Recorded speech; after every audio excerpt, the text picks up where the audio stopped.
जी आपका रास्ता कहाँ है? जल्दी कराइए। अरे सर बेफिक्र यही आपकी संख्या इतनी ज़्यादा हो गई इतनी भर्ती चले जाएंगे आप लोग।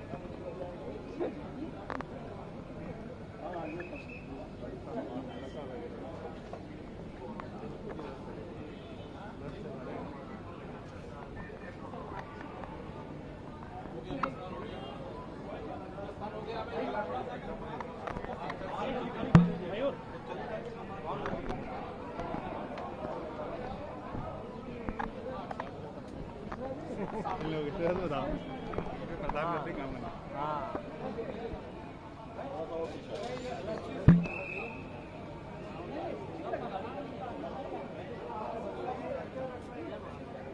चलो भाई चलो।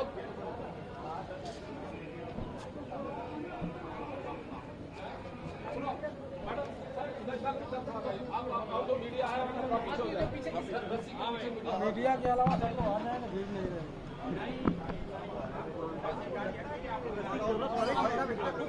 पीछे के लिए मैं व्यवस्था के मुताबिक थोड़ा लगा लूँ क्या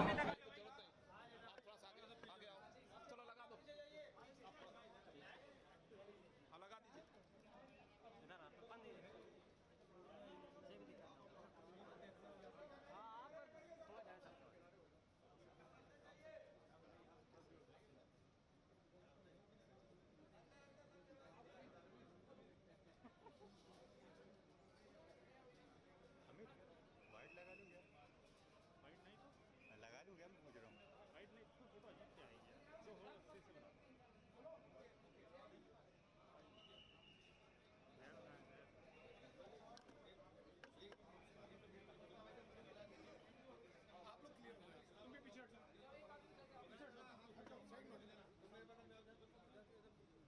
और पीछे हो जाइए, आप थोड़ा सा हम आप ही लोग को छोड़ दें, थोड़ा पीछे करो सर, थोड़ा सा भाई आप थोड़ा सा इधर आ जाइए, थोड़ा थोड़ा हो जाइए, इसकी उधर हो जाइए, इसके नीचे एक कदम है। हाँ भैया थोड़ा पीछे हो जाइए।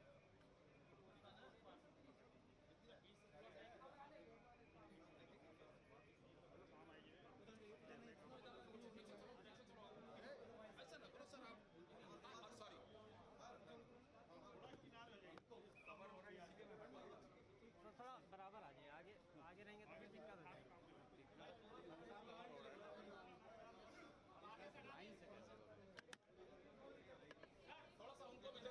वही तभी मैं इधर जा रहा था। तो आप मेरे आगे आ जाएंगे। नहीं नहीं मैं इधर आ जाइए, आ जाइए, आ जाइए।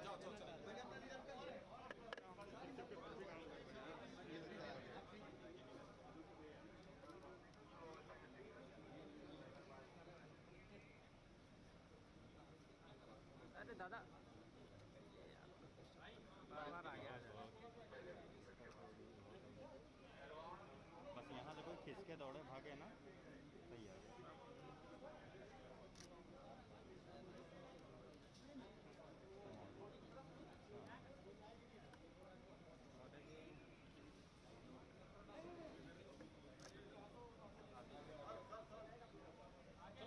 रास्ता तो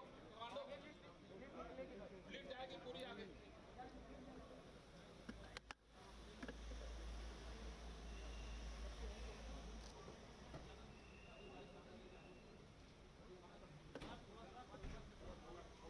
सर पीछे सर, अरे सर पीछे आ जाइए सर आप लोग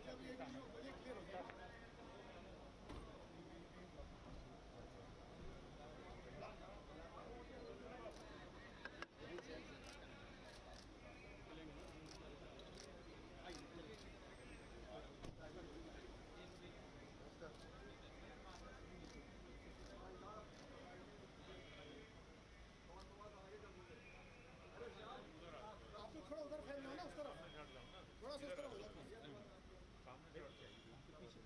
थोड़ा सा अच्छा भी लगेगा देखने में।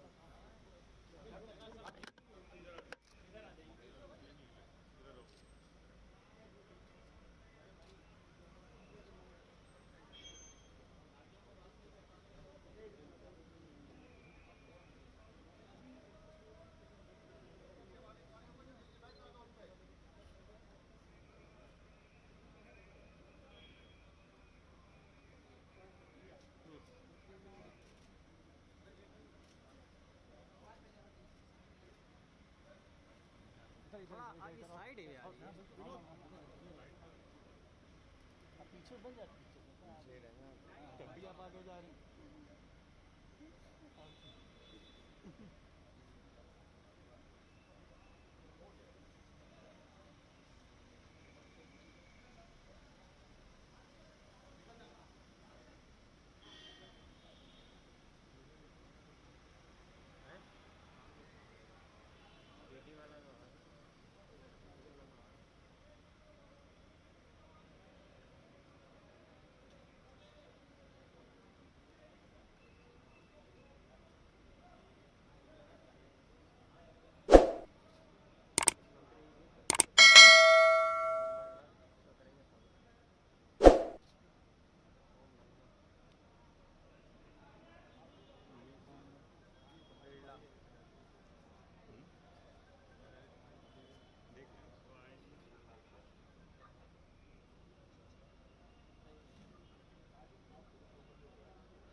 तभी तो मैं क्या कहता हूँ, वो तो पता है ना।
क्या करूँ अमित कर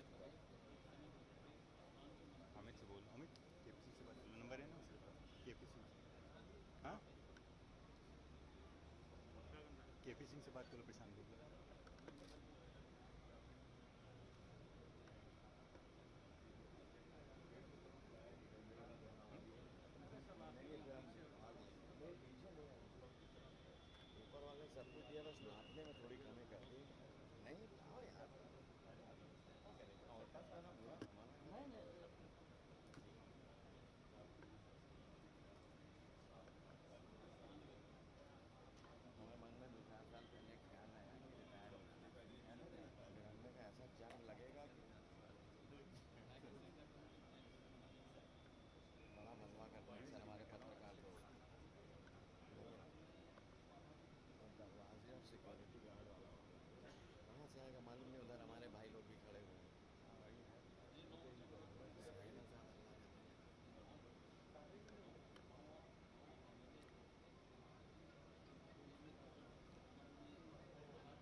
हम आ रही पैदल। पैदल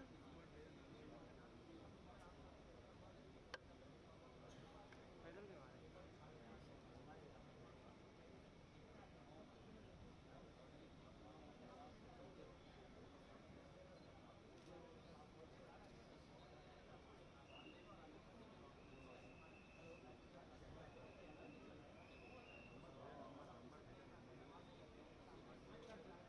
वहीं से बना लेंगे।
सभी सदस्यों से अनुरोध है, कृपया अपने स्थान पर बैठ जाएं। अब से बस कुछ ही क्षणों में ये कार्यक्रम प्रारंभ हो रहा है। जब आप अपने स्थान पर बैठेंगे तभी विशिष्ट अतिथिगण पधारेंगे। आपसे विनम्रता पूर्वक अनुरोध है, कृपया सभी माननीय सदस्यगण अपना स्थान ग्रहण कर लें ताकि कार्यक्रम अविलंब प्रारंभ हो सके।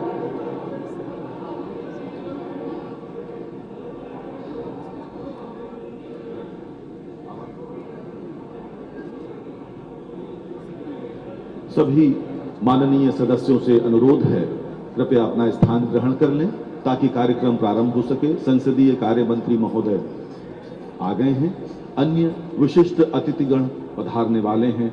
आपसे विनम्रता पूर्वक अनुरोध है, कृपया अपना स्थान ग्रहण कर लें। सभी माननीय सदस्यगण यदि मेरी आवाज सुन पा रहे हैं तो कृपया अपना स्थान ग्रहण कर लें।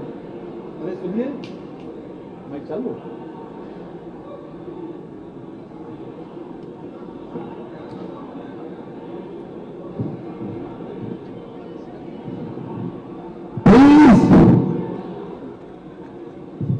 प्लीज आप सभी माननीय सदस्यों से अनुरोध है कि कृपया अपना स्थान ग्रहण कर लें। आज के हमारे मुख्य अतिथि आदरणीय श्री ओम बिरला जी आ चुके हैं, वो 1 मिनट में आने वाले हैं। प्लीज सभी माननीय सदस्यों से अनुरोध है, कृपया अपना स्थान ग्रहण कर अपनी सीट पर बैठ जाएं।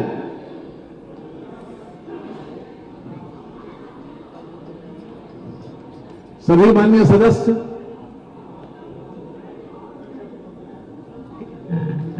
कृपया अपना स्थान ग्रहण कर लें, अपनी अपनी सीट पर बैठ जाएं प्लीज। बहुत बहुत धन्यवाद। वो 1 मिनट में आने वाले हैं। प्लीज अब मूवमेंट नहीं होना चाहिए, कृपया बैठ जाइए।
माननीय अध्यक्ष लोकसभा की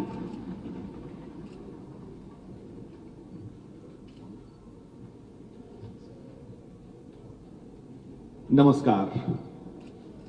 उत्तर प्रदेश के ऐतिहासिक विधानसभा मंडप से मैं आत्म प्रकाश मिश्र सभी माननीय अतिथियों एवं सदस्यों का स्वागत, वंदन और अभिनंदन करता हूं। हमारे मध्य माननीय अध्यक्ष लोकसभा श्री ओम बिरला जी पधार चुके हैं।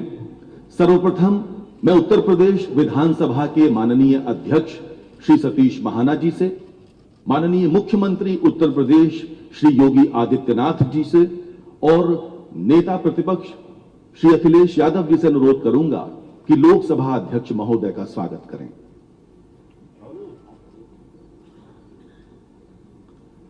ये अद्भुत क्षण हैं उत्तर प्रदेश के विधानसभा में माननीय लोकसभा अध्यक्ष महोदय का स्वागत हो रहा है। स्वागत कर रहे हैं उत्तर प्रदेश विधानसभा के माननीय अध्यक्ष, उत्तर प्रदेश के मुख्यमंत्री श्री योगी आदित्यनाथ जी और नेता प्रतिपक्ष श्री अखिलेश यादव जी। लोकतंत्र का एक अनूठा चित्र आप सब देख रहे हैं।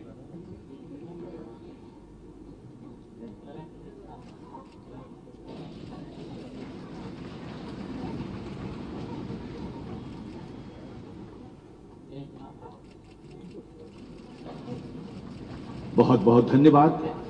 अब प्रबोधन का प्रशिक्षण का कार्यक्रम चलो, उसका बैग भी विधानसभा का माननीय मुख्यमंत्री महोदय स्वागत करते हुए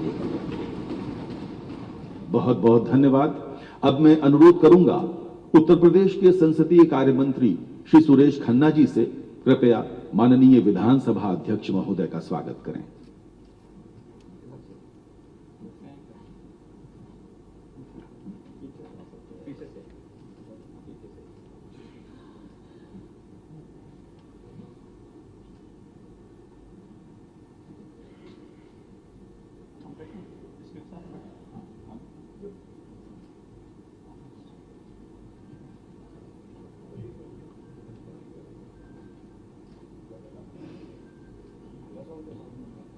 माननीय विधानसभा अध्यक्ष महोदय, माननीय मुख्यमंत्री महोदय का स्वागत करें। माननीय मुख्यमंत्री महोदय का स्वागत कर रहे हैं संसदीय कार्य मंत्री महोदय, कृपया माननीय मुख्यमंत्री महोदय का स्वागत करें। माननीय मुख्यमंत्री महोदय का स्वागत करते हुए संसदीय कार्य मंत्री महोदय, बहुत बहुत धन्यवाद, बहुत बहुत धन्यवाद। मैं प्रमुख सचिव विधानसभा श्री प्रदीप दुबे जी से अनुरोध करूंगा, कृपया संसदीय कार्य मंत्री महोदय का स्वागत करें।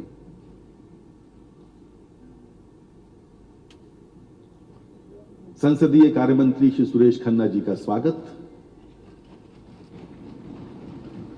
और एक बार पुनः अनुरोध करूंगा प्रमुख सचिव महोदय से, कृपया नेता प्रतिपक्ष का स्वागत करें। श्री अखिलेश यादव जी का स्वागत करते हुए प्रमुख सचिव विधानसभा। मित्रों, आज का दिन विधायिका के इतिहास में स्वर्णाक्षरों में लिखा जाएगा।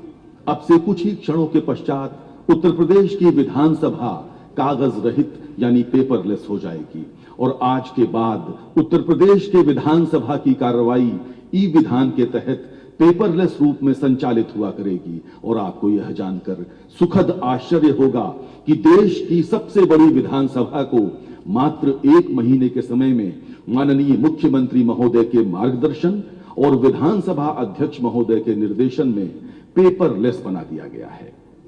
देश के यशस्वी प्रधानमंत्री श्री नरेंद्र मोदी जी की डिजिटल इंडिया योजना के अंतर्गत मिशन मोड प्रोजेक्ट को मूर्त स्वरूप प्रदान करते हुए उत्तर प्रदेश की विधानसभा अब ई विधान से सुसज्जित हो रही है।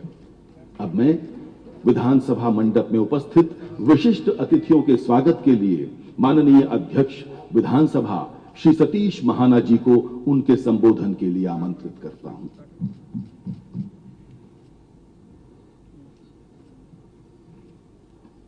आज इस ऐतिहासिक क्षण पर जिस समय देश में पहले स्थान के ऊपर उत्तर प्रदेश में ई विधान लागू करने का प्रारंभ किया जा रहा है, ऐसे अवसर पर हम सबके सौभाग्य से इस कार्यक्रम में उपस्थित लोकसभा के माननीय अध्यक्ष आदरणीय श्री ओम बिरला जी का मैं हृदय से अभिनंदन करता हूं, स्वागत करता हूं। उन्होंने अपने व्यस्ततम समय में से हम सबके बीच में आकर हम सबका मार्गदर्शन करके और इस कार्यक्रम का उद्घाटन करके हम सब लोगों को अनुग्रहित किया। मैं इस अवसर पर माननीय मुख्यमंत्री जी का, जिनकी प्रेरणा और आशीर्वाद हम सबको प्राप्त है, माननीय मुख्यमंत्री जी के नेतृत्व में पेपरलेस विधानसभा प्रारंभ हो, इसके लिए विगत 1.5 महीने के अंतर्गत ही सारे का सारा स्वरूप बदलकर दिन रात उसकी मॉनिटरिंग करके आज जिस समय हम यहाँ पर एकत्र आए हैं, 23 तारीख को जो विधानसभा सत्र प्रारंभ हो रहा है, उसके पहले हम इसको पूरा कर सके, इसके लिए मैं माननीय मुख्यमंत्री का हृदय से आभार व्यक्त करता हूँ। मैं आभार व्यक्त करता हूँ माननीय नेता प्रतिपक्ष आदरणीय श्रीमान अखिलेश यादव जी का, जिनका सहयोग और सुझाव हमें हमेशा प्राप्त होता रहा, जिसके कारण इस काम को समय के ऊपर पूरा कर सके। मैं माननीय उप मुख्यमंत्री आदरणीय श्री ब्रजेश पाठक जी, सभी सम्मानित मंत्रीगण, सभी सम्मानित सदस्यगण, भाइयों और बहनों के प्रति भी हृदय से आभार व्यक्त करता हूं। विज्ञान एवं प्रौद्योगिकी के युग में यह आवश्यक है कि हम विधायी संस्थाओं को आधुनिक एवं डिजिटीकरण करने के लिए आगे बढ़े, जिससे एक नए कार्य प्रणाली में एकरूपता, पारदर्शिता एवं तकनीकी दक्षता के साथ विधानसभा का और समाज का विकास हो सके। हमारे इस उद्देश्य में देश की सभी विधानमंडलों को भारत सरकार के डिजिटल इंडिया के अंतर्गत एक मिशन मोड पर नेशनल ई विधान एप्लीकेशन के निर्माण किया गया। इससे मैं एक बात यहां पर जरूर निवेदन करना चाहता हूं कि पूरे देश की विधानसभाएं एक ही स्थान के ऊपर, एक ही पोर्टल पर आ जाएं, जिससे माननीय प्रधानमंत्री श्रीमान नरेंद्र मोदी जी का जो विजन है कि one nation one digital India, तो उस नाते से हम इस ओर आगे बढ़ सके। मैं इस परियोजना के जो मुख्य उद्देश्य है उसमें सभी विधानमंडलों को डिजिटल मंच के ऊपर लाना, जैसे मैंने यहाँ पर कहा है। वन नेशन वन एप्लीकेशन के अंतर्गत नेवा के माध्यम से, नेवा मतलब नेशनल ई विधान एप्लीकेशन के माध्यम से देश के सभी विधानमंडलों को संबंधित विभिन्न सूचनाएं, जैसे प्रक्रिया तथा नियम, सदन की कार्यसूची, नोटिस, विधेयक, प्रश्नोत्तर प्रणाली, सीमित समिति प्रणाली, सदन के सदस्यों आदि की संपूर्ण सूचनाएं इस एप्लीकेशन के माध्यम से एक जगह प्राप्त हो सकेंगी, जिससे सभी विधानमंडलों की कार्यप्रणाली में समन्वय एवं एकरूपता स्थापित होगी। नेवा लागू होने से विधायिका की कार्यप्रणाली में पारदर्शिता एवं एकरूपता स्थापित होगी। मैं इस बात को यहाँ पर बड़े गर्व के साथ कहना चाहता हूँ कि जिस प्रकार से माननीय लोकसभा अध्यक्ष जी ने लोकसभा में जो बेस्ट प्रैक्टिसेस अपनाई, वहाँ पर जिन्होंने एक नया स्वरूप दिया लोकसभा का स्वरूप, और वहाँ के अधिक से अधिक सदस्यों को जो बोलने का समय दिया, मैं इस बात को कहते हुए गर्व हो रहा है कि माननीय अध्यक्ष लोकसभा आदरणीय श्री ओम बिरला जी के नेतृत्व में अधिक से अधिक समय तक लोकसभा चली और ज्यादा से ज्यादा मेंबर्स के पार्टिसिपेशन का उन्होंने अवसर दिया। मेरा भी यहाँ पर प्रयास रहेगा कि जितने भी हमारे नए सदस्य आए हैं, जितने भी सदस्य हैं, ज्यादा से ज्यादा माननीय सदस्यों को यहाँ पर बोलने का अवसर मिले और उनका पार्टिसिपेशन यहाँ पर हो सके। मैं इस बात को कहना चाहता हूँ कि इस डिजिटल इंडिया के माध्यम से इस विधानसभा की नई स्वरूप में, नई प्रक्रिया के अंतर्गत हर माननीय सदस्य की एक सीट अलॉट की गई है।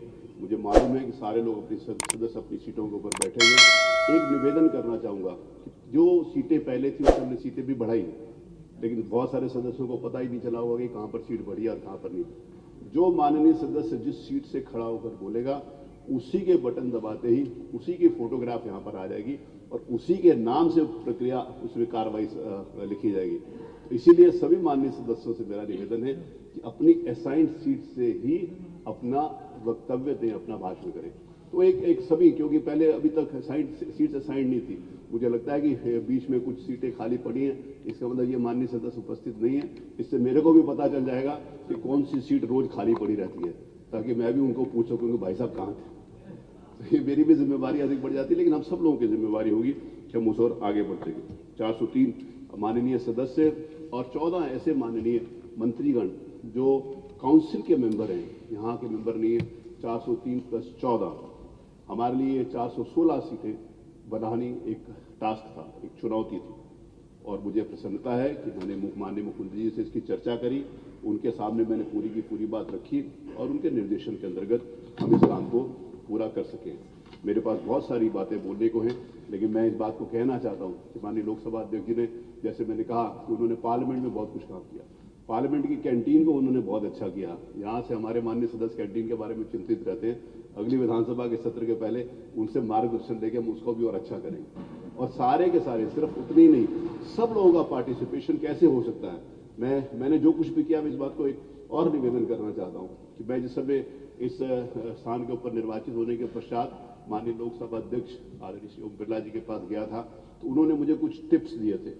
आज वो टिप्स साकार रूप में यहाँ पर सामने प्रदर्शित हो रहे हैं। इसके लिए माननीय अध्यक्ष जी को मैं हृदय से बहुत बहुत धन्यवाद देता हूँ और पुनः सभी माननीय सदस्यों का, माननीय अध्यक्ष लोकसभा, माननीय मुख्यमंत्री जी, माननीय नेता प्रतिपक्ष, माननीय हमारे संसदीय कार्य मंत्री, क्योंकि मैं इस बात को कह रहा हूँ संसदीय कार्य मंत्री भी हर दूसरे दिन आकर इसको देखते रहे, अपने बहुमूल्य सुझाव देते रहे, और सभी माननीय मंत्रीगण और सभी सम्मानित सदस्यगण को मैं हृदय से आभार व्यक्त करता हूँ कि आप सब लोग आए।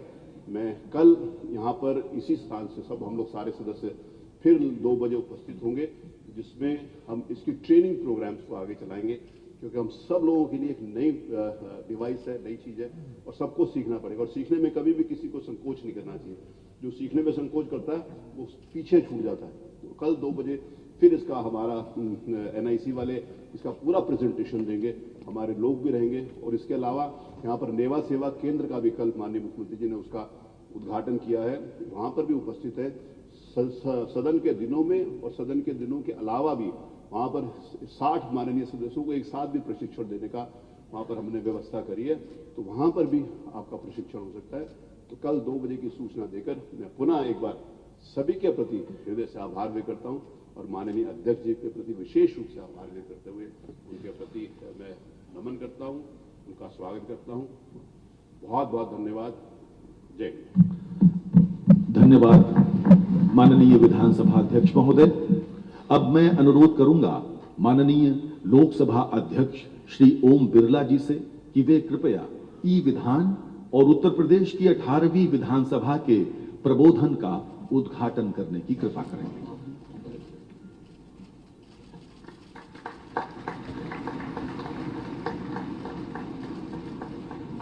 धन्यवाद लोकसभा अध्यक्ष महोदय। और अब NIC द्वारा ई-विधान पर एक संक्षिप्त प्रस्तुति।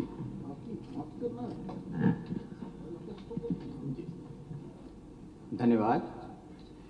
मैं NIC से राशिद हुसैन आपके समक्ष नेवा की संक्षिप्त प्रस्तुति करने जा रहा हूं।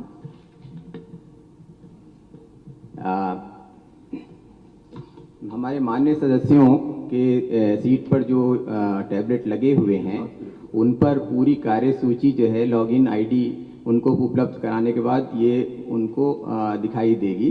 इस तरह से कार्यसूची में सारे मत दिखाई देंगे। ये ई-बुक है पूरी, इसमें इंडेक्स है, इंडेक्स के बाद में डिटेल्स, सारे मदों पर डिटेल्स उसमें आगे आएगी और इस तरह से जो है सदस्य अपनी स्क्रीन पर देख सकेंगे।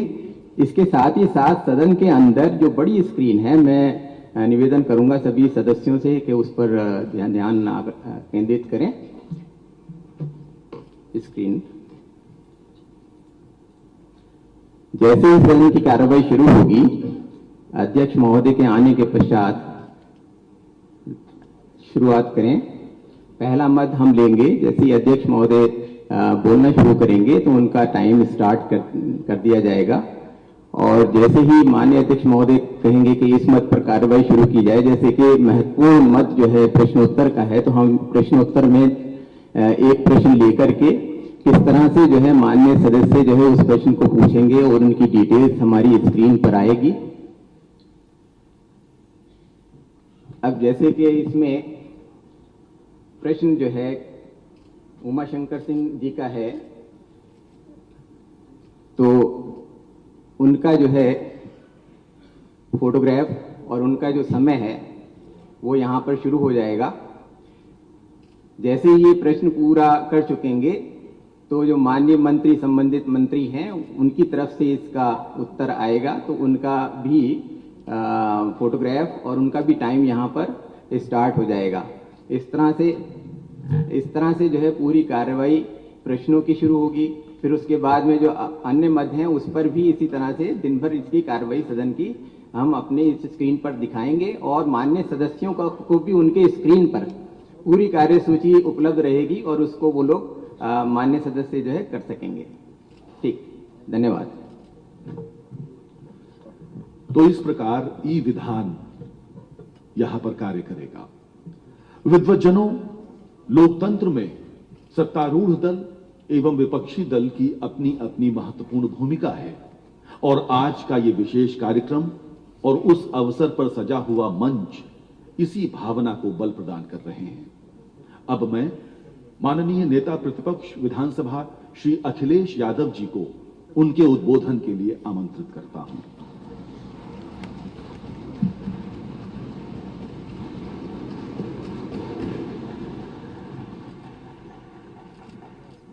मैं सबसे पहले दुनिया के सबसे बड़े लोकतंत्र के लोकसभा में स्पीकर आदरणीय ओम बिरला जी, मैं उनका सबसे पहले धन्यवाद और आभार प्रकट करता हूं कि आप उत्तर प्रदेश की विधानसभा में आदरणीय स्पीकर साहब और सरकार के एक नई योजना के कार्यक्रम में शामिल हो रहे हैं, जहां उत्तर प्रदेश की यह सबसे बड़ी विधानसभा है। हमारे माननीय सदस्य चुन करके आए हैं इस सदन में, जहां हम सब बैठे हैं। और जब मैंने पहली तस्वीर इसकी देखी सदन की, तो मुझे लगा कि कोई आईटी सेंटर का उद्घाटन होने जा रहा है। मैं इस विधानसभा को आईटी से ई विधान बनाने के लिए अपने अध्यक्ष जी का बहुत बहुत धन्यवाद और आभार प्रकट करूंगा, और सरकार ने जो सहयोग किया है उसके लिए बधाई देना चाहता हूं। जैसा जानकारी मिली है कि इसके माध्यम से सब जानकारी सदस्यों को मिल जाएगी और इसका प्रशिक्षण भी होगा। प्रशिक्षण के माध्यम से हम सब सीख भी लेंगे। जो नए सदस्य हमें दिखाई दे रहे हैं या बहुत सारे ऐसे सदस्य दिखाई दे रहे हैं जो टेक्नोलॉजी से परिचित हैं, बहुत सारे माननीय सदस्य ऐसे भी हो सकते हैं जो टेक्नोलॉजी पहली बार देख रहे हो। मैं अध्यक्ष जी से निवेदन करूंगा कि जहां आप पेपरलेस कर रहे हैं, वर्चुअल हमारी विधानसभा शुरू होने जा रही है, वहां हमारे जो पुराने सदस्य हैं उनकी हार्ड कॉपी तो रहेगी। और जहां तक ट्रेनिंग की बात है, क्योंकि अब सभी सदस्यों को एक साथ ट्रेनिंग मिलेगी, मैं अध्यक्ष जी से निवेदन करूंगा कि मैं और मुख्यमंत्री जी की अलग कराइए ट्रेनिंग।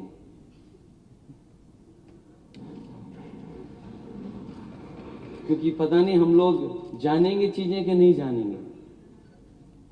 इसलिए अगर ट्रेनिंग से पूरा होकर के आएंगे तो इस टेक्नोलॉजी को समझ सकेंगे। और मुझे खुशी है कि सरकार इस तरफ ध्यान दे रही है कि जो आईटी का जितना भी इस्तेमाल करेंगे उतना ही ट्रांसपेरेंसी बढ़ेगी।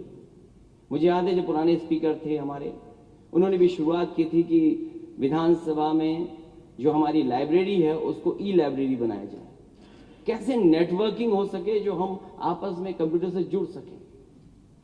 और आज एक कदम और आगे जा रहे हैं, जहां टेक्नोलॉजी मिलती रहेगी या टेक्नोलॉजी का बढ़ावा देंगे उतना ही हमारे काम करने में आसानी रहेगी। पूरा का पूरा एक जगह जानकारी मिलना। मुझे याद है कि जिस समय मैं डायल 100 योजना का शुरुआत कर रहा था, उस समय बहुत सारे लोग उस टेक्नोलॉजी को इंट्रोड्यूस नहीं होने देना चाहते थे, कारण कुछ भी हो। जब फाइल देखी गई तो उसमें बहुत बड़ी नोट लिखी हुई थी कि इस टेक्नोलॉजी के हो जाने से ये होगा। लेकिन मुझे अच्छी तरह याद है कि जो जो चीजें लिखी गई थी उन चीजों को जवाब देते हुए और डायल 100 को इंट्रोड्यूस किया गया। और मुझे खुशी है इस बात की कि देश में सबसे बेहतरीन रिस्पांस सिस्टम आज अगर किसी के पास है तो उत्तर प्रदेश के पास है। वहीं हेल्थ के सेक्टर में भी हेल्थ इंफॉर्मेशन शुरू किया गया था कि सीएससी में डॉक्टर अगर देख रहे हैं और देखने के साथ साथ उसको दवा क्या दी जा रही है। कई बार ऐसा होता था कि मरीज आए और डॉक्टर बैठे हैं, क्योंकि मरीज तब तक नहीं जाता जब तक उसको दवा नहीं मिल जाए। एक बार जब सरकार में थे तो मुझे जानकारी मिली कि मरीज बीमारी तो दिखा रहा है दूसरी और दवाई मिल रही है दूसरी। उस समय हेल्थ इंफॉर्मेशन जो सिस्टम लगा था उसके माध्यम से पता लग पा रहा था कि आखिरकार वहां सीएससी में हो क्या रहा है। इसी तरह जितनी भी टेक्नोलॉजी का इस्तेमाल होगा, मैं समझता हूं ट्रांसपेरेंसी, अकाउंटेबिलिटी, और जब हम लोग इस्तेमाल करेंगे तो शायद करप्शन भी कहीं ना कहीं हम दूर कर सकेंगे। मुझे याद है एग्रीकल्चर डिपार्टमेंट में जिस समय डीबीटी सिस्टम को लागू किया जा रहा था। एजुकेशन विभाग बहुत ज्यादा तैयार नहीं था।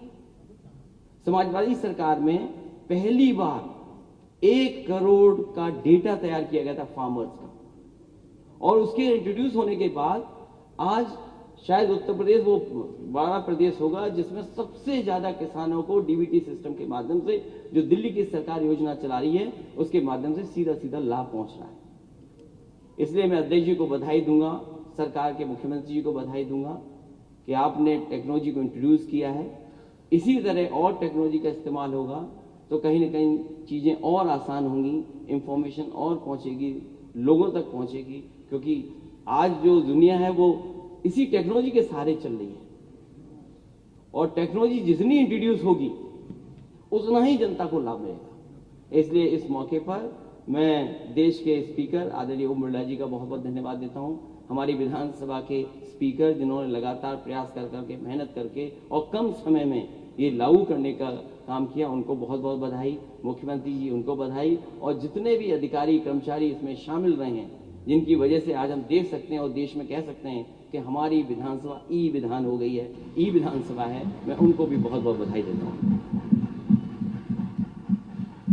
धन्यवाद माननीय अखिलेश यादव जी। सुधीजनों, इस वर्ष हम आजादी का अमृत महोत्सव मना रहे हैं। पिछले 75 वर्षों से हमारा लोकतंत्र वर्ष प्रति वर्ष निखर रहा है, मजबूत बन रहा है। इस श्रृंखला में विशेष रूप से आज का दिन अति विशेष है।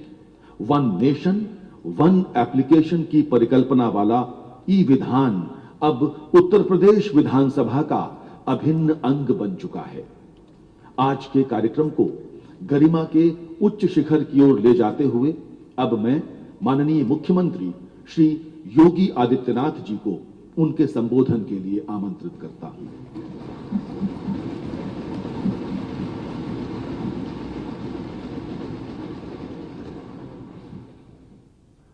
18वीं विधानसभा के इस प्रबोधन कार्यक्रम और ई विधान कार्यक्रम के शुभारंभ कार्यक्रम में मुख्य अतिथि के रूप में उपस्थित माननीय अध्यक्ष लोकसभा श्री ओम बिरला जी, उत्तर प्रदेश विधानसभा के माननीय अध्यक्ष श्री सतीश महाना जी, नेता प्रतिपक्ष श्री अखिलेश यादव जी, संसदीय कार्य मंत्री श्री सुरेश खन्ना जी, सभी माननीय सदस्यगण,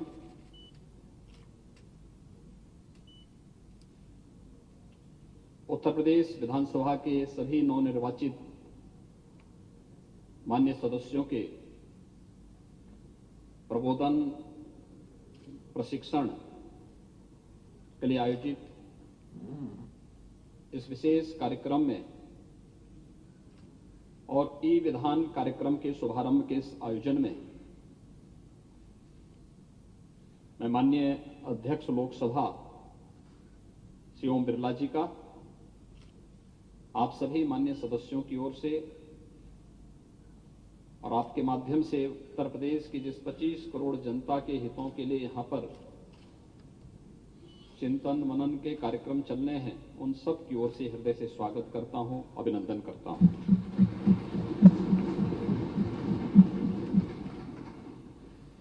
यह हम सब का सौभाग्य है कि आदरणीय प्रधानमंत्री श्री नरेंद्र मोदी जी ने डिजिटल इंडिया के माध्यम से शासन की योजनाओं को आम जन तक पहुंचाने के लिए तकनीक का अधिकाधिक उपयोग करने के बारे में हमेशा जोर दिया है और प्रदेश सरकार ने विगत 5 वर्षों के अंदर तकनीक का अधिकाधिक उपयोग करते हुए समाज के अंतिम पायदान पर बैठे हुए व्यक्ति तक शासन की योजनाओं को जोड़ने, डीबीटी के माध्यम से शासन की योजनाओं का लाभ उन लोगों तक पहुंचाने के लिए जिस कार्यक्रम को आगे बढ़ाया था, आज उसके उत्साहवर्धक परिणाम भी हम सबके सामने आए हैं। मैं धन्यवाद दूंगा उत्तर प्रदेश के हमारे माननीय अध्यक्ष जी को, जिन्होंने आदरणीय प्रधानमंत्री जी के डिजिटल इंडिया के इस कार्यक्रम को वन नेशन वन एप्लीकेशन की भावना को चरितार्थ करते हुए नेशनल ई विधान एप्लीकेशन का आज यहां पर माननीय अध्यक्ष लोकसभा के कर कमलों से शुभारंभ किया है। वास्तव में उत्तर प्रदेश विधानसभा में निर्वाचित आप सभी माननीय सदस्यगण सौभाग्यशाली हैं कि दुनिया की सबसे बड़ी विधानसभा में आप सब एक निर्वाचित सदस्य के रूप में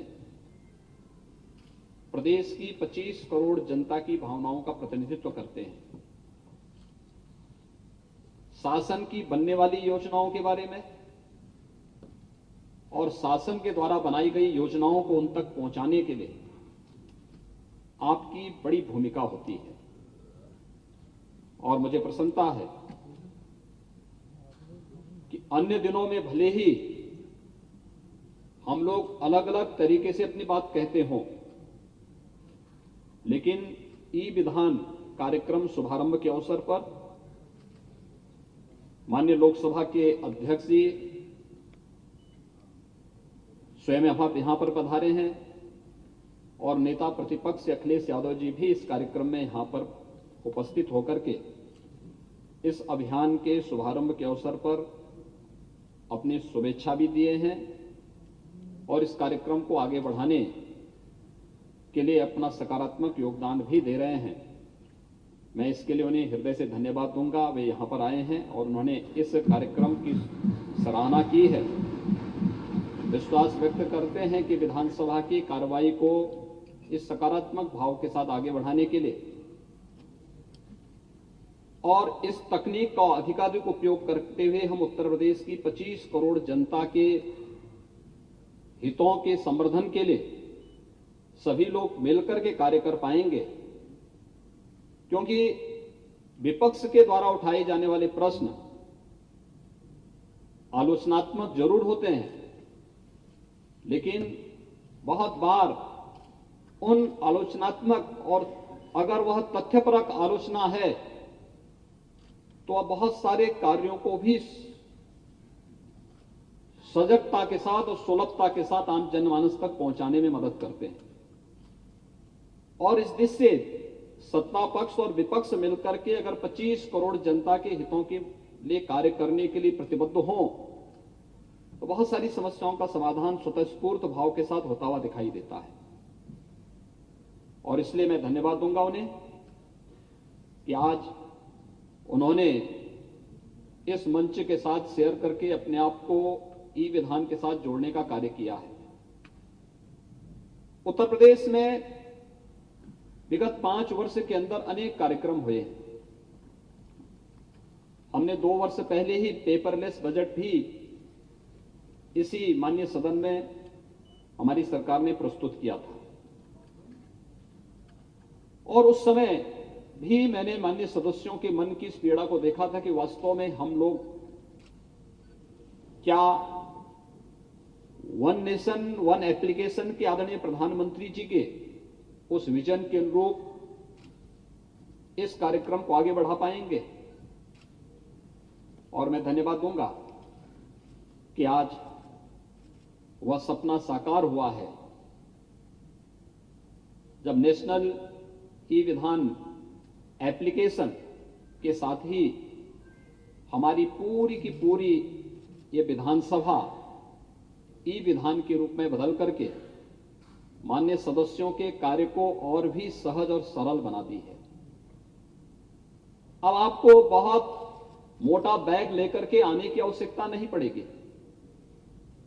बहुत बार होता था कि माननीय सदस्य जब सदन में आते थे तो अपने एक सहायक को साथ में लेकर के चलते थे,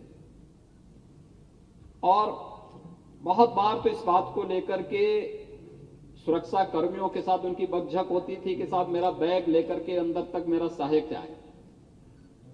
मुझे लगता है कि ई विधान के बाद आपका कार्य और भी सरल होने जा रहा है, लेकिन तकनीक में पारंगत होना, तकनीक को सकारात्मक भाव के साथ लेकर के, वह प्रदर्शन की वस्तु नहीं होती है।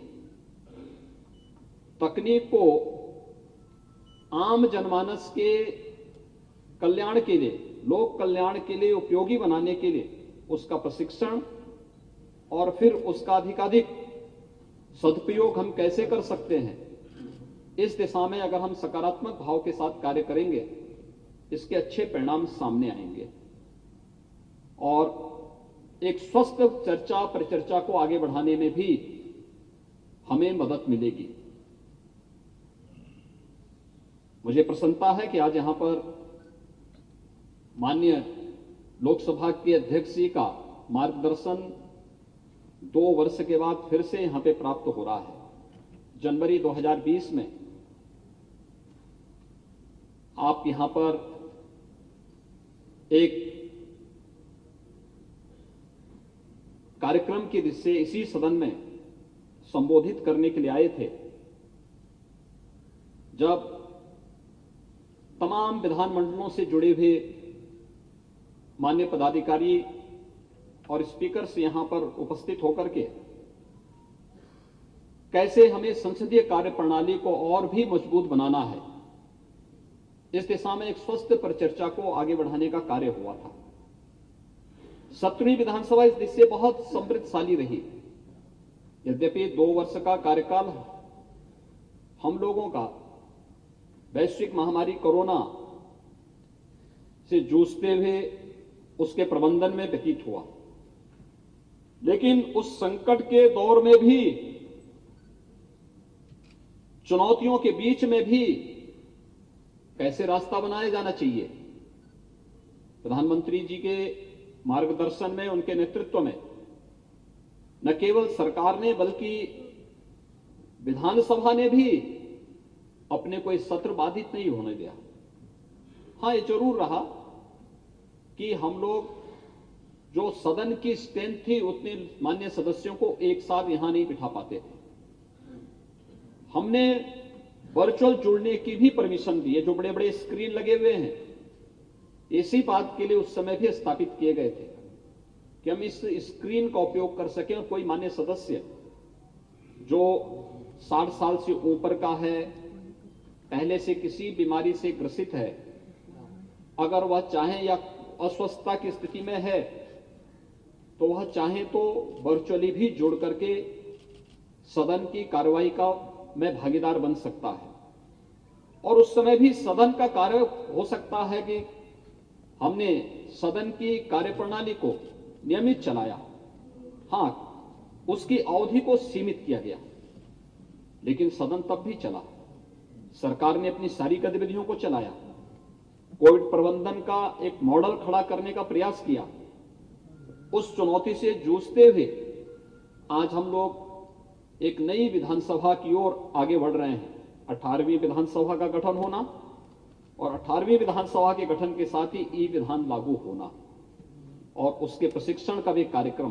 कल मैं स्वयं यहां पर आया था, मैंने पूरे सदन का अवलोकन किया था, मान्य सदस्यों के प्रशिक्षण के कार्यक्रम को भी देखा।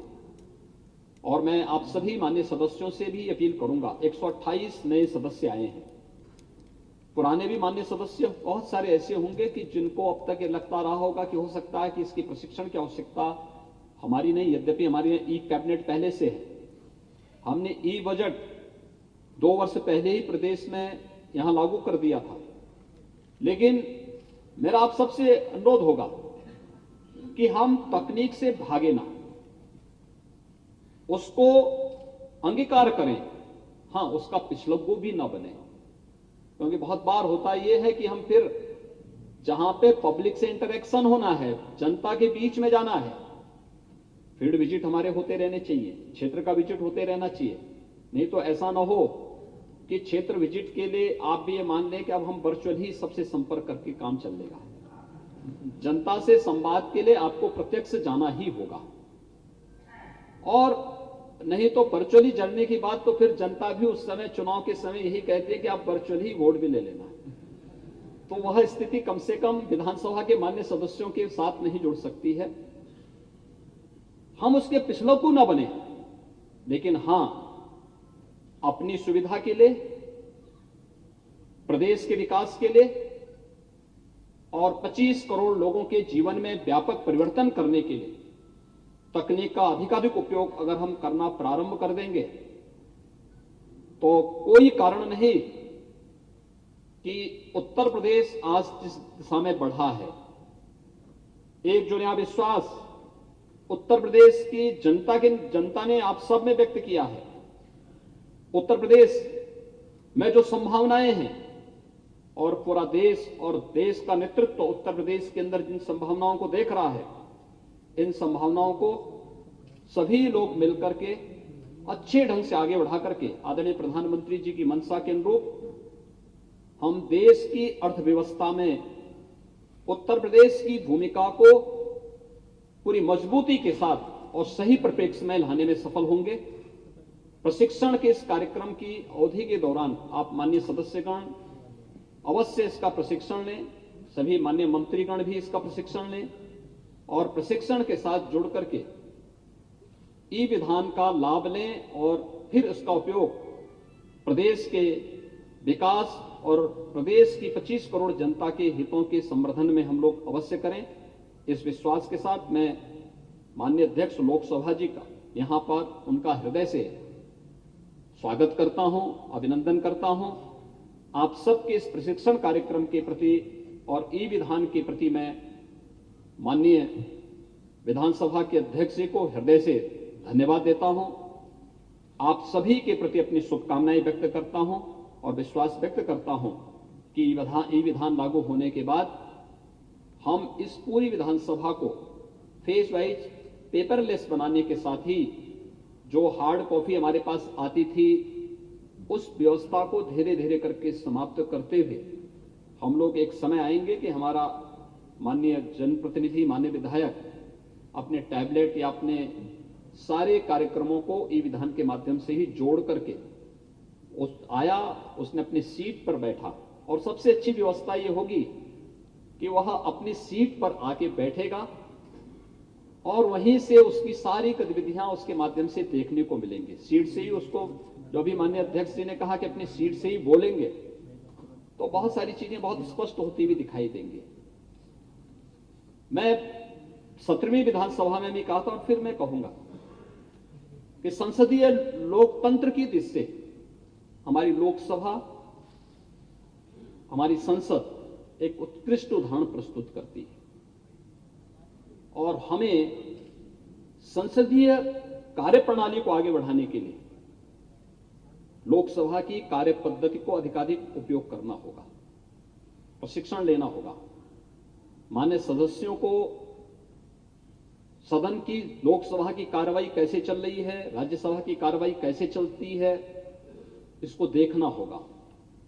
आवश्यकता पड़ती है तो वहां फिजिकली जाकर के हम लोग देखें कैसे क्वेश्चन आवर में कैसे क्वेश्चन होते हैं। सदस्य, एक मान्य सदस्य कितना अपने प्रश्न पर कितने सप्लीमेंट्री क्वेश्चन पूछ सकता है। प्रश्न एक मान्य सदस्य ने पूछा है, लेकिन अन्य कितने सदस्य उस पर सप्लीमेंट्री पूछने की सुविधा ले सकते हैं और 1 घंटे के अपने क्वेश्चन आवर को हम कैसे अधिक से अधिक समृद्धशाली बना सकते हैं, इससे अधिक से अधिक मान्य सदस्यों को मौका मिल सके या किसी भी मुद्दे पर चर्चा को आगे बढ़ाने के लिए उसको हम प्रभावशाली तरीके से आगे कैसे बढ़ा सकते हैं, नए सदस्यों को कैसे मौका मिलना चाहिए, इन सभी मुद्दों को लेकर के ई विधान के साथ ही 18वीं विधानसभा इन सभी कार्यक्रमों को लेकर के स्वस्थ संसदीय प्रक्रिया को आगे बढ़ाने में भी हम लोग सफल होंगे इस विश्वास के साथ कि 17वीं विधानसभा में कुछ कार्यक्रम आगे ऐसे चले थे। खासतौर पर हमने सस्टेनेबल डेवलपमेंट गोल्स पर 36 घंटे तक उत्तर प्रदेश विधानसभा में विशेष चर्चा हुई थी और मुझे लगता है कि किसी भी राज्य विधानमंडल की यह पहली चर्चा थी जिसने 36 घंटे तक निरंतर चर्चा को चला करके गरीबी उन्मूलन के लिए, शिक्षा के क्षेत्र में क्या परिवर्तन हो सकते हैं, सबको स्वास्थ्य के लक्ष्य को कैसे आगे बढ़ाया जा सकता है, कृषि और जल संसाधन के क्षेत्र में क्या कुछ किया जा सकता है, स्किल डेवलपमेंट और रोजगार उपलब्ध कराने में कैसे हम योगदान दे सकते हैं, इन सभी मुद्दों पर व्यापक चर्चा हुई थी।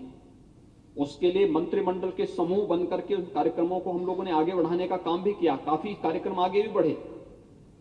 ऐसे ही राष्ट्रपिता महात्मा गांधी की 150वीं जयंती कार्यक्रम के अवसर पर भी विधानमंडल का विशेष सत्र आहूत किया गया था।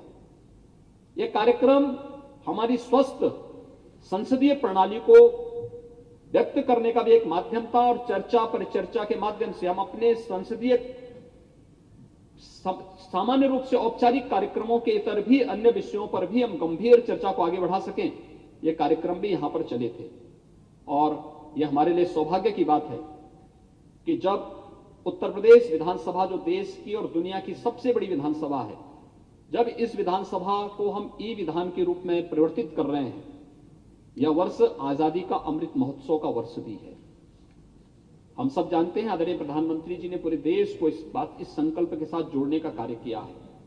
खासतौर पर उन्होंने इस बारे में कहा है कि अमृत महोत्सव आजादी के 75 वर्ष हम पूरे करने जा रहे हैं। आत्मावलोकन करने का एक अवसर तो हमें दे रहा है, लेकिन साथ साथ हम अगले 25 वर्ष की एक व्यापक कार्य योजना लेकर के चले, अमृत काल इसे मान करके चले। विगत 8 वर्ष के दौरान क्या कुछ हुआ देश के अंदर, इसको जाने और अमृत काल के रूप में आगामी 25 वर्षों की कार्य योजना समाज का हर तबके का व्यक्ति, एक माननीय सांसद, एक माननीय विधायक, एक माननीय ग्राम पंचायत में चुना गया ग्राम प्रधान, क्षेत्र पंचायत में चुने गए क्षेत्र पंचायत समिति के सदस्य, जिला पंचायत के सदस्य, उनके चेयरमैन, ये सभी लोग, हमारे नगर निकायों के पार्षद, उनके चेयरमैन, महापौर, या समाज का सामान्य व्यक्ति, किसान हो, नौजवान हो, महिलाएं हो, समाज के प्रत्येक तबके का व्यक्ति, कि अमृत काल का उपयोग हम अपने ग्राम पंचायत को, अपने मोहल्ले को, अपने वार्ड को, अपने नगर निकाय को, अपने विधानसभा को, अपने जनपद को, अपने प्रदेश को कैसे हम समृद्धि के मार्ग पर आगे बढ़ा करके सुशासन के उस लक्ष्य को प्राप्त कर सकें जो देश के आजादी के अमर सेनानियों ने जो सपना देखा था, उस सपने को साकार कैसे कर सकें। 25 वर्ष की उस कार्य योजना को लेकर के अगर हम चलेंगे तो कोई कारण नहीं कि अमृत काल का उपयोग भारत को न केवल एक भारत श्रेष्ठ भारत की उस परिकल्पना को जो आदरणीय प्रधानमंत्री जी के नेतृत्व में तेजी के साथ आगे बढ़ रहा है, बल्कि भारत दुनिया के अंदर एक नेतृत्वकर्ता देश के रूप में होगा। इस विश्वास के साथ हम सबको जुड़ करके कार्य करना होगा।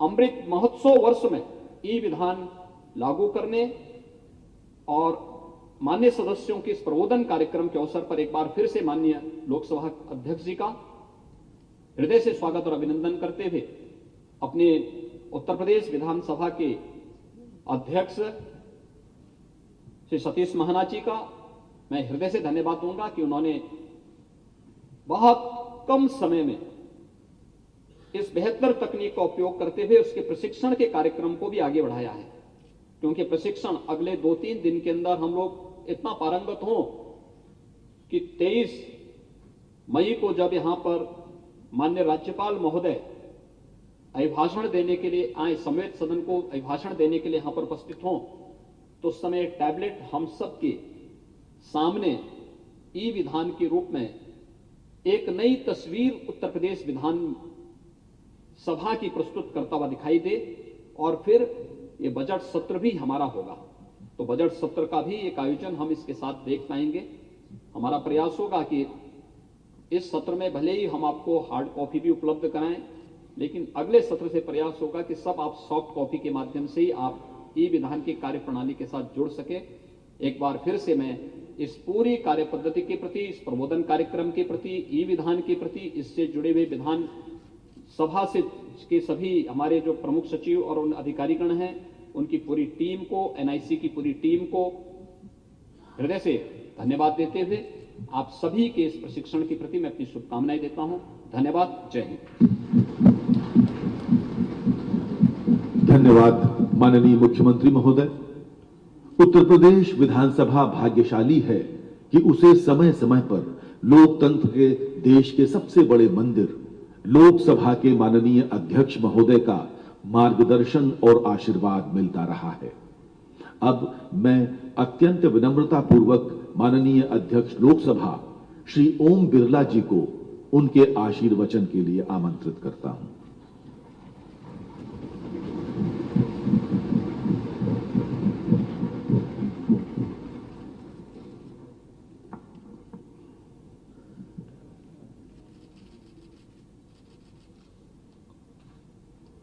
आज के कार्यक्रम में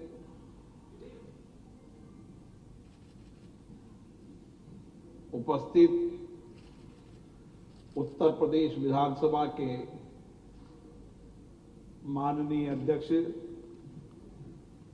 श्री सतीश महाना जी, उत्तर प्रदेश के यशस्वी मुख्यमंत्री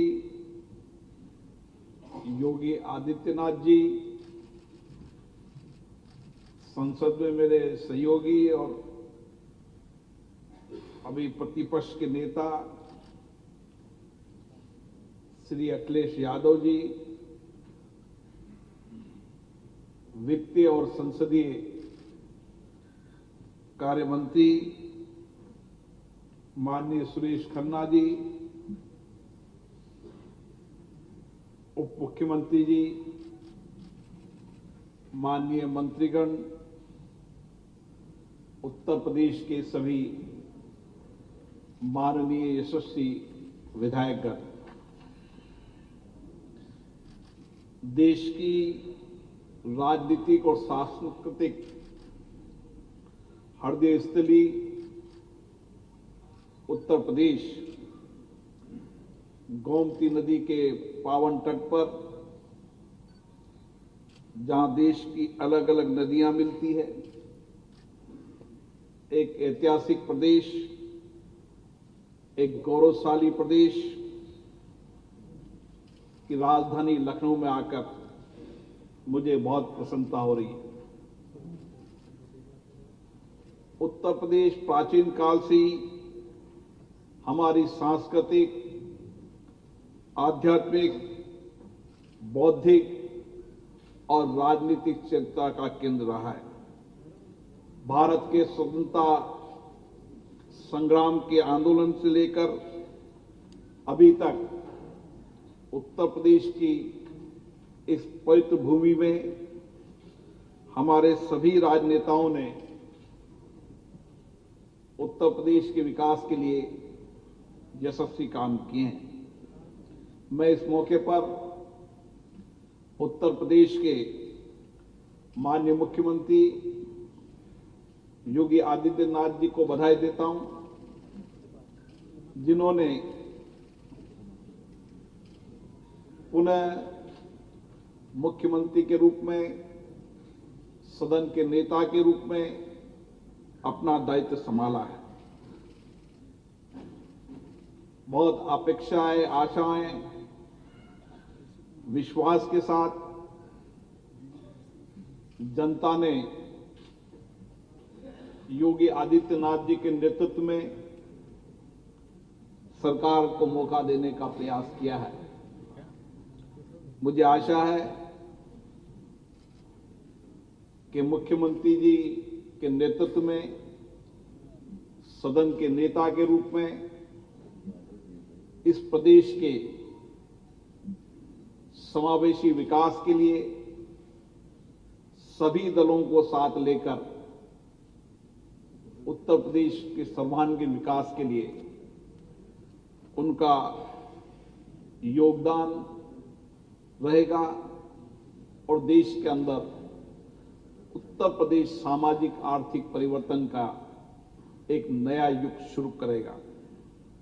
मैं इस मौके पर हमारे विधानसभा के अध्यक्ष सतीश महाना जी को भी अभिनंदन करता हूं कि उन्होंने उत्तर प्रदेश के अध्यक्ष के रूप में अपना दायित्व संभाला है।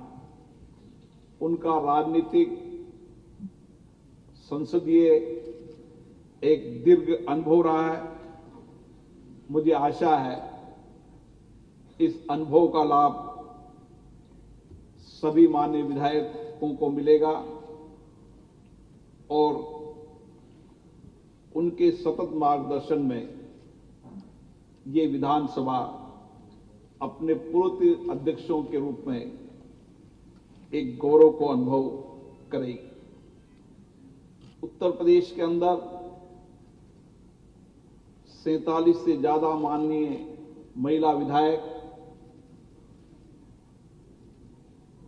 128 से ज्यादा माननीय नए विधायक और 200 से ज्यादा फिर चुनकर आए विधायक, उन सभी माननीय विधायकों का जो 18वीं विधानसभा के अंदर चुन के आए हैं, मैं हार्दिक अभिनंदन करता हूं, स्वागत करता हूं। मुझे आशा है सभी माननीय विधायक इस गौरवशाली विधानसभा की परंपराओं को, उच्च मर्यादाओं को, गरिमा को बनाए रखेंगे और किस तरीके से सामूहिक रूप से मिलकर इस उत्तर प्रदेश का समावेशी विकास हो, सर्वांगीण विकास हो, उसके लिए अपना योगदान निश्चित रूप से देंगे। साथियों, हम आजादी की 75 वर्ष की इस लोकतंत्र की यात्रा से गुजर रहे हैं और इस 75 वर्ष की इस लोकतंत्र की यात्रा में हमारे देश में संसदीय लोकतंत्र सशक्त हुआ है, मजबूत हुआ है। जनता का विश्वास, भरोसा हमारे संसदीय लोकतंत्र के प्रति और बढ़ा है और इसी तरीके से उत्तर प्रदेश की विधानसभा, जो शायद विश्व की सबसे बड़ी राज्य की विधानसभा होगी, इस विधानसभा के अंदर निश्चित रूप से यहां के नेताओं ने, यहां से निकले हमारे प्रधानमंत्रियों ने इस देश का गौरव सम्मान बढ़ाया है। ये प्रदेश वो प्रदेश है जहां पर वर्तमान प्रधानमंत्री भी उत्तर प्रदेश के हैं और 9 से ज्यादा प्रधानमंत्रियों ने इस देश का नेतृत्व किया है। इसलिए राष्ट्रीय राजनीति के अंदर भी उत्तर प्रदेश की हमेशा विशेष भूमिका रही है और उत्तर प्रदेश विधानसभा की भी सभी विधानमंडलों के मार्गदर्शन में विशेष भूमिका रही है। मैं इस मौके पर सतीश महाना जी को, मुख्यमंत्री जी को बहुत बहुत धन्यवाद दूंगा, जिन्होंने पूरे देश को, विधानमंडल को एक दिशा दी है। ई विधान के माध्यम से सूचना और प्रौद्योगिकी का उपयोग कर हम किस तरीके से विधानमंडलों को जनता के प्रति और जवाबदेही बना सकते हैं और हमारे विधायकों को सूचना प्रौद्योगिकियों की संपूर्ण जानकारी के साथ तर्क से अपनी बात कहने का मौका देंगे। निश्चित रूप से आज जो ई विधान और कंप्यूटराइज का शुभारंभ हुआ है, निश्चित रूप से सूचना और प्रौद्योगिकी का लाभ हमको भी मिलेगा और प्रदेश की जनता को मिलेगा। साथियों, भारत दुनिया का सबसे बड़ा लोकतंत्र है। जब आजादी प्राप्त हुई थी तो हमारे सामने एक चुनौती थी कि हम शासन चलाने की कौन सी पद्धति अपनाएं।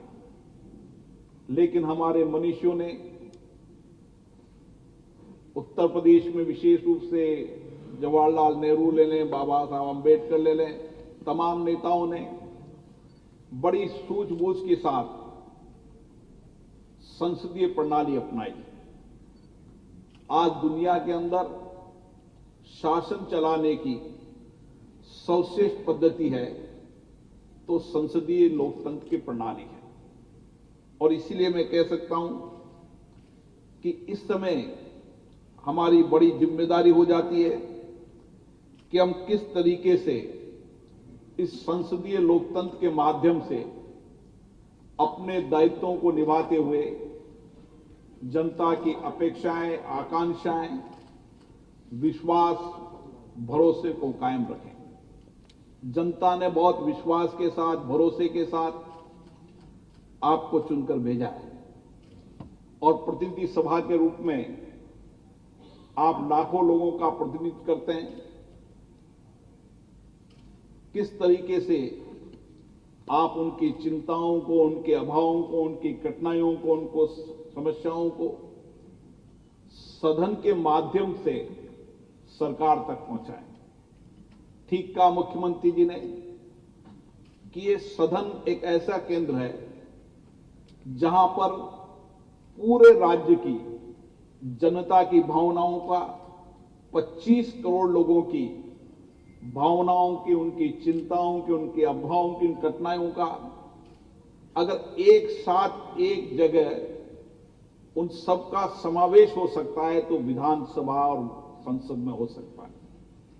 और इसीलिए इन विधान मंडलों का हम किस तरीके से चर्चा और संवाद के अंदर सार्थक उपयोग करें ताकि समाज में अंतिम व्यक्ति जो बैठा है उसकी अभावों को, उनकी चिंताओं को, उनके आंख के आंसुओं को हम पहुंच सकें और उसके जीवन के अंदर एक सामाजिक आर्थिक परिवर्तन ला सकें। बाबा साहब अंबेडकर जी ने सही कहा था कि हमें राजनीतिक लोकतंत्र के साथ साथ हमें सामाजिक लोकतंत्र भी लाना पड़ेगा। अगर हम राजनीतिक लोकतंत्र को मजबूत बनाना चाहते हैं तो हमें सामाजिक लोकतंत्र को मजबूत करना होगा, तभी देश के अंदर राजनीतिक लोकतंत्र मजबूत होगा। समाज के सभी लोगों की, वंचित, गरीब, पीड़ित, शोषित व्यक्तियों की आवाज हमारी विधानसभा में हमारे प्रतिनिधि बनते हैं और शासन भी उन वंचित, गरीब, अभाव लोगों की समस्याएं जो सदन में उठती है उसका सार्थक रूप से, सकारात्मक रूप से लेकर अपनी नीतियों और कार्य योजनाओं को बनाता है। और इसीलिए मुझे आशा है कि इस विधानसभा की जो गौरवशाली परंपरा रही है, परिपाटियां रही है, यहां के नियम प्रक्रियाएं रही है, उन नियम प्रक्रियाओं, परिपाटी, परंपराओं का आप उपयोग कर समाज के अंतिम व्यक्ति तक के जीवन को परिवर्तन करने के लिए एक सार्थक चर्चा और संवाद करें। ये सदन चर्चा और संवाद के केंद्र होनी चाहिए। जितनी चर्चा होगी, संवाद होगी, बातचीत होगी, तर्क होंगे, उतने ही हम उस मंथन में से अमृत निकालकर उस जनता का कल्याण कर पाएंगे। इसीलिए संसदीय प्रणाली चर्चा और संवाद का केंद्र है। मैं इसलिए विशेष रूप से आपसे आग्रह करता हूं, हमारे पीठासीन अधिकारियों के सम्मेलन में भी इस बात की चिंता की है कि धीरे धीरे जिस तरीके से सदनों में हंगामा, नारेबाजी, तख्तियां, जिसके कारण सदनों की गरिमा गिरती जा रही है, सदन की गरिमा बनाने की जिम्मेदारी हमारी है। और क्योंकि ये प्रतिनिधि लोकसभा और विधानसभाएं होती है, इसलिए प्रतिनिधियों के आचरण और व्यवहार के आधार पर सदन की गरिमा बढ़ती है। इसलिए मेरा आपसे आग्रह है कि हमें इस 75 साल की लोकतंत्र की यात्रा के अंदर देश के इन विधान मंडलों की मर्यादा गरिमाओं को बनाए रखने के लिए जहां उच्च कोटि की चर्चा हुई, संवाद हुई है, हमारे व्यवहार आचरण ऐसा होना चाहिए कि हम तर्कों से बात करें, अपनी जनता की समस्याओं को ठीक से रखें और बेहतरीन राजनेता इन्हीं विधानसभाओं लोकसभाओं से वो निकले हैं जिन्होंने तर्कों के आधार पर विधानसभा और लोकसभा में अपनी बातों को कहें। और देश के अंदर कई नेता जिन्होंने सर्वश्रेष्ठ रूप से अपने तर्कों के बात कहकर आज देश के नेता बने, तो विधानमंडल और लोकसभा देश के सर्वश्रेष्ठ नेता बनाने का भी एक माध्यम, एक मंच है। और मुझे आशा है कि आप इसी दिशा के अंदर काम करेंगे। मैं इस मौके पर एक बात और निवेदन करना चाहता हूं। संसद और विधानमंडल का मूल काम कानून बनाने का भी है और ये उत्तर प्रदेश की विधानसभा का अपना गौरवपूर्ण इतिहास रहा है, जिन्होंने एक महत्वपूर्ण कानून विधानसभा में बनाकर लोगों के सामाजिक आर्थिक जीवन के अंदर व्यापक परिवर्तन किए। उनको संवैधानिक अधिकार के साथ उनका जीवन सरल हो, सहज हो, कानून की मदद के माध्यम से उनको त्वरित गति से न्याय मिल सके, इसके लिए इस विधानसभा का गौरवपूर्ण इतिहास रहा है। और इसलिए मेरा आपसे आग्रह है कि कानून बनाते समय हमें व्यापक चर्चा करना चाहिए, संवाद करना चाहिए। कानून बनाने के पहले भी हम जनता से इनपुट लें, जनता से संवाद करें। जितनी अच्छी कानून बनाने में चर्चा संवाद होगा, तर्क होंगे, सरकार को भी मार्गदर्शन मिलेगा और जिस जनता के कल्याण के लिए कानून बना रहे हैं उस जनता का भी कानून बनने से कल्याण होगा। देश की सरकार हो चाहे राज्य की किसी भी दल की सरकार हो, हर सरकार का एक ही मकसद रहता है कि हम कानून बनाकर लोगों को संवैधानिक अधिकार दें, न्याय का अधिकार दें, जो जीवन में उनकी कठिनाइयां, परेशानियां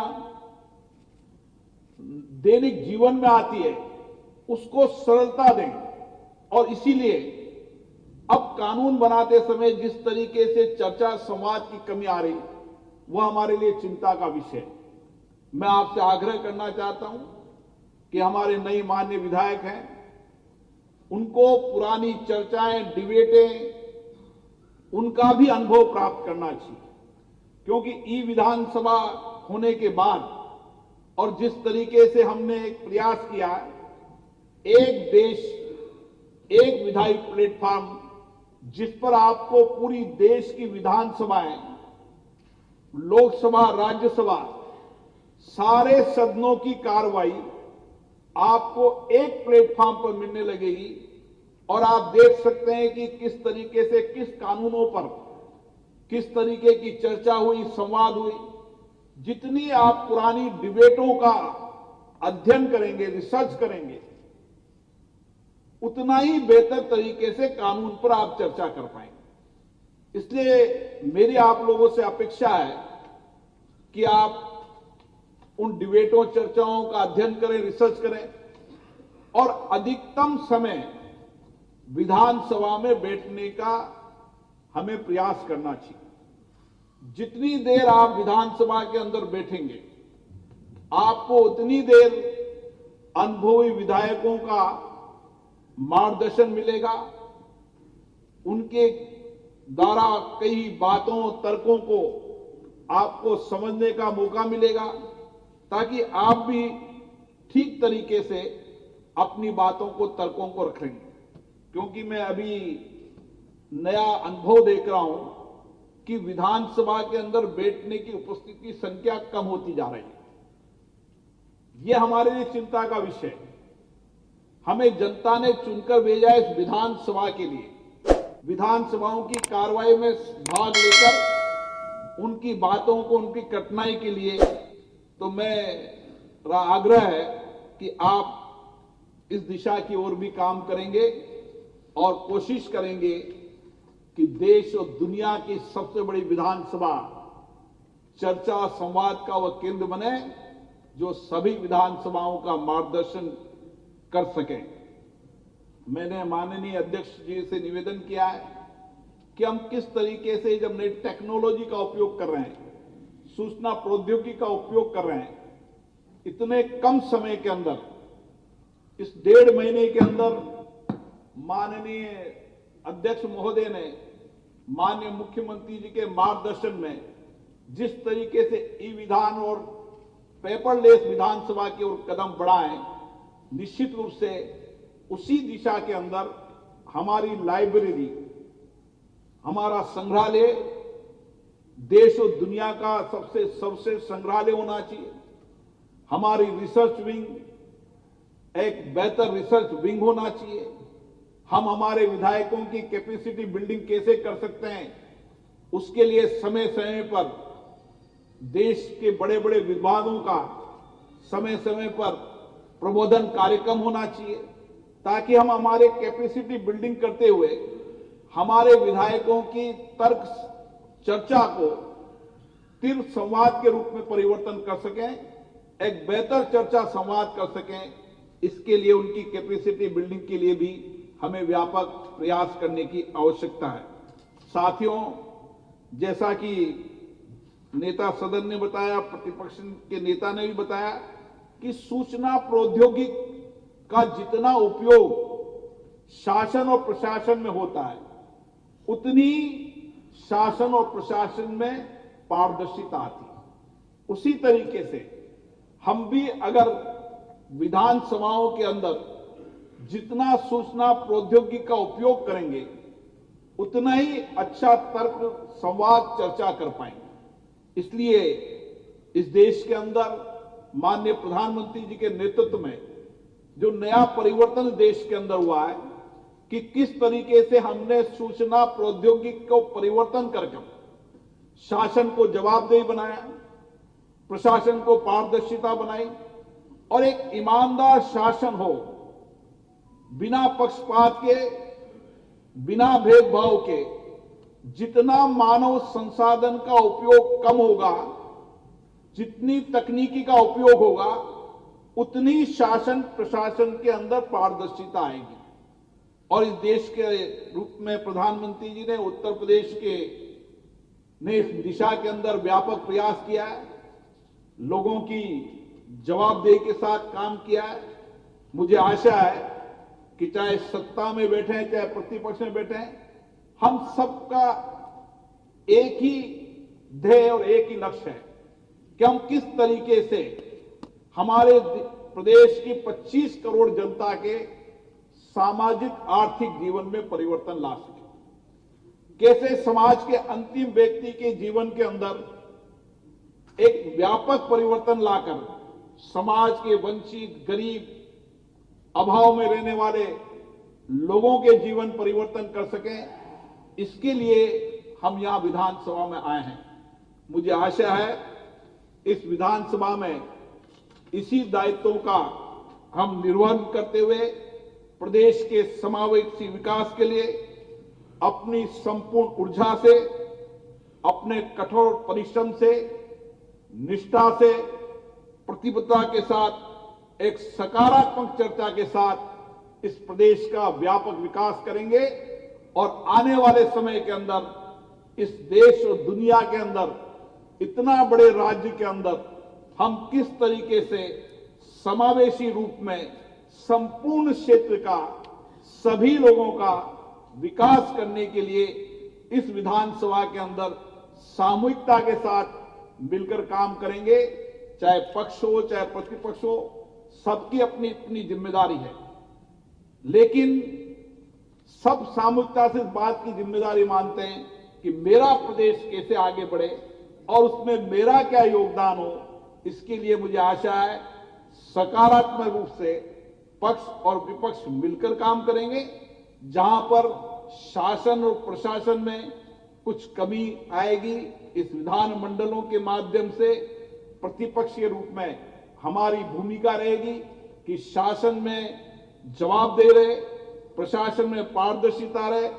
इसके लिए भी हम सजग प्रतिनिधि के रूप में काम कर सामूहिकता के साथ, सामूहिक उत्तरदायित्व के साथ, सामूहिक संकल्प के साथ इस उत्तर प्रदेश को देश का सबसे आर्थिक सामाजिक परिवर्तन करने वाला प्रदेश और सबसे सर्वांगीण विकास, क्योंकि आज देश के अंदर उत्तर प्रदेश का व्यक्ति हर राज्य के अंदर है और जिस कठोर परिश्रम के साथ वह जिस राज्य में रहता है उस राज्य के विकास में उसका योगदान रहता है। और दुनिया के जितने भी देशों के अंदर मैं गया हूं, वहां भी उत्तर प्रदेश के लोगों का उस देश के विकास में भी बहुत बड़ा योगदान है। इसलिए हमारी ज्यादा जिम्मेदारी बन जाती है कि हम इस सामूहिकता के साथ मिलकर इसको काम को करेंगे। आप सभी को पुनः बहुत बहुत धन्यवाद, बहुत बहुत शुभकामनाएं, बहुत बहुत बधाई।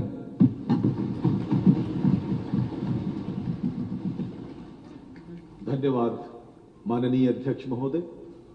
महोदय, हम आपके संज्ञान में लाना चाहेंगे कि उत्तर प्रदेश विधानसभा मंडप में 379 सीटें थीं, जबकि सदस्यों की संख्या 403 है। वर्तमान सरकार के 14 माननीय मंत्रीगण इस सदन के सदस्य नहीं हैं। उत्तर प्रदेश विधानसभा के अध्यक्ष के निर्देशन में और विधानसभा के अधिकारियों और कर्मचारियों ने 37 अतिरिक्त सीटें लगाकर माननीय सदस्यों के सदन में बैठने की उचित व्यवस्था बना ली है। यही नहीं, अब सदस्यों को यहां नामतः बाय नेम सीट आवंटित की जा रही है और ऐसी व्यवस्था करने वाली उत्तर प्रदेश की विधानसभा देश की पहली विधानसभा है।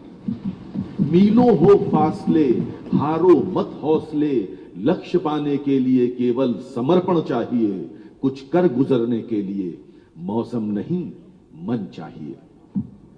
अब आज के कार्यक्रम में धन्यवाद ज्ञापन के लिए मैं माननीय संसदीय कार्य मंत्री श्री सुरेश कुमार खन्ना जी को आमंत्रित करता हूं।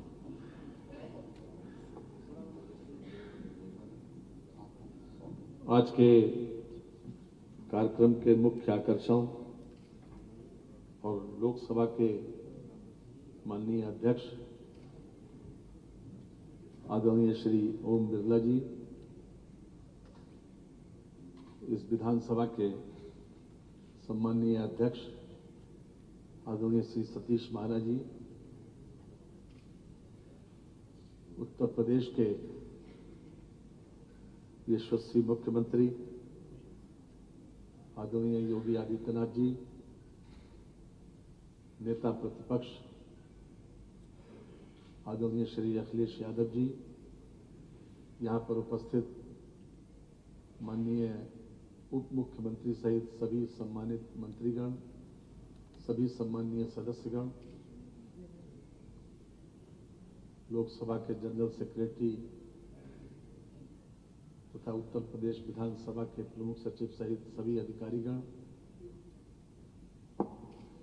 पत्रकार एवं छायाकार मित्रों,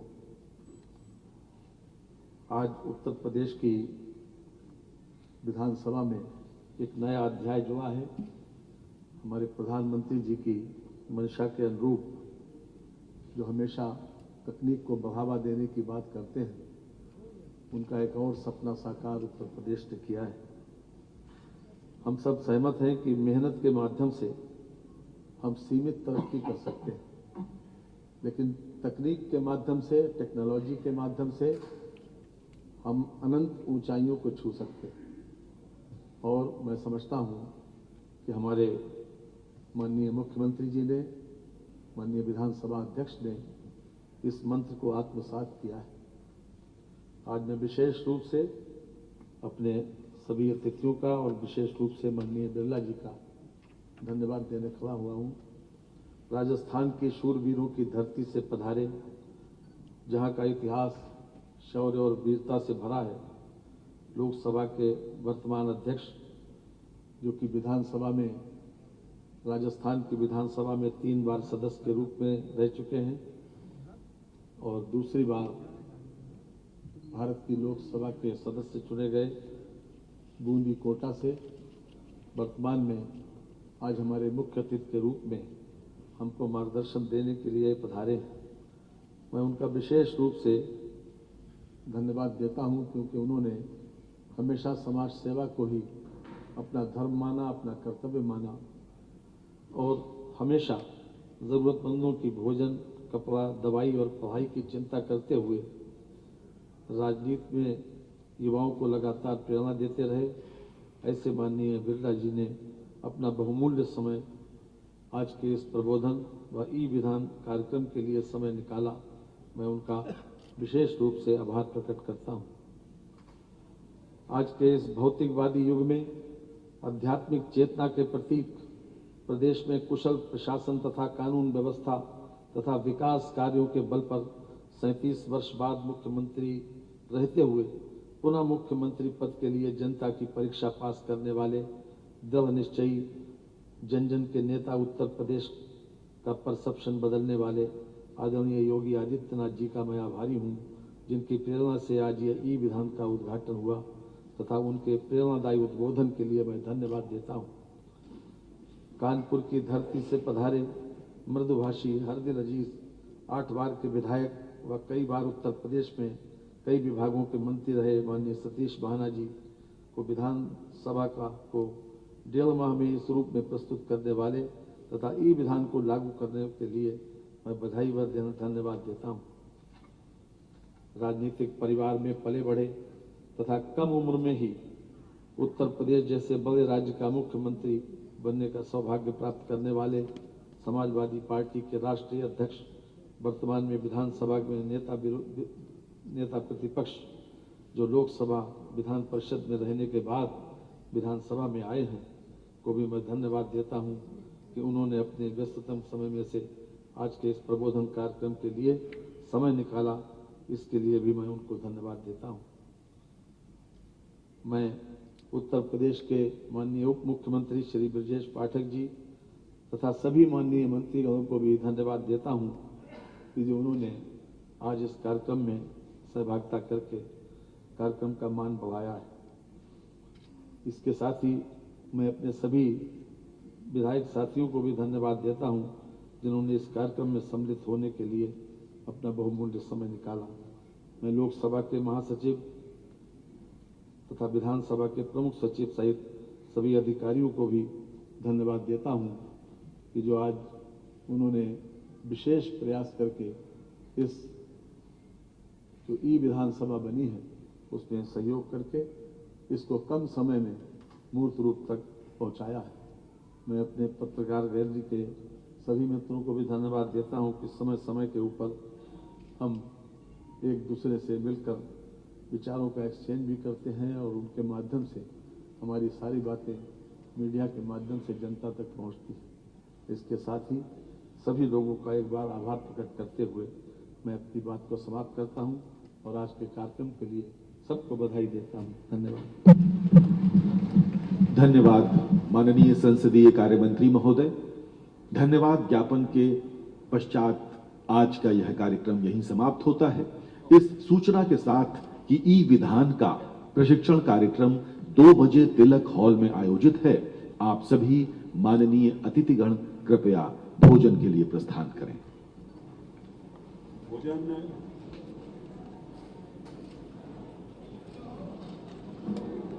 भोजन फर्स्ट फ्लोर पे है, सभी माननीय सदस्यों